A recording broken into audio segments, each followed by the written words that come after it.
You've probably been in that awful moment when someone gets way too close, way too fast. Maybe they grabbed your shirt, maybe they stepped inside your guard, but now you're jammed up with no room to throw a real punch.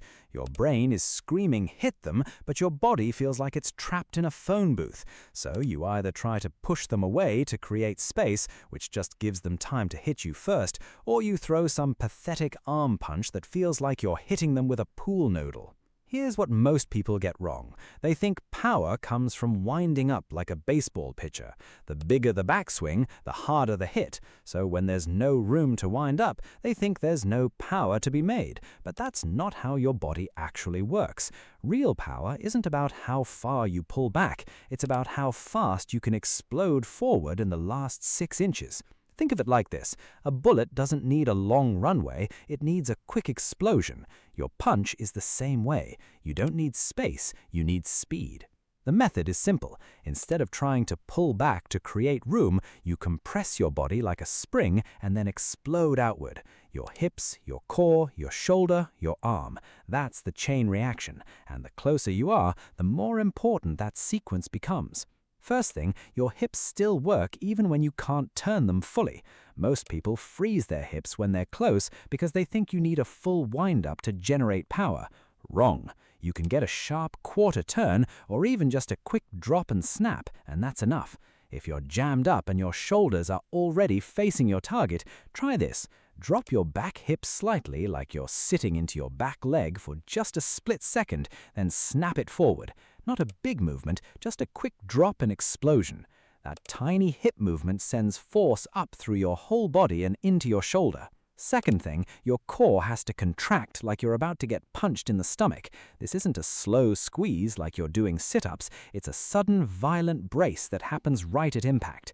That contraction is what links your lower body to your upper body. Without it, your hips can move and your arm can move, but they're not connected, so the force dies in the middle and you end up with another arm punch. Here's how to feel the difference. Stand close to a heavy bag, so close that your fist is already just a few inches from the surface. Without pulling your hand back at all, snap your hips and tighten your core hard as you punch into the bag. If you do it right, you should feel the bag move even though you didn't wind up. If it doesn't move, you're pushing instead of punching. Punching is a snap. Pushing is a press. Third thing, punch through your target, not to it. Most people stop their punch right at the surface, like that's the finish line. But if you want power from close range, you need to imagine your fist is trying to reach a point 6 inches behind your target. That keeps you accelerating through impact instead of slowing down right before you make contact. Think of it like cracking a whip. The handle doesn't travel very far, but the tip moves incredibly fast because all the energy transfers into that final snap. Here's the real test. Get into a position where you feel completely jammed up. Your arm is already bent, your opponent is right there, and you have no room to pull back.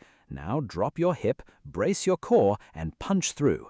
If you did it right, you'll feel the power come from your center, not your arm. Your shoulder barely moves, but your whole body weight is behind it. Most people think close range means you're neutralized. They think you need space to be dangerous. But the truth is, if you can sequence your body correctly, close range is actually where you're most dangerous, because your opponent isn't expecting real power from that distance. They think you're stuck too.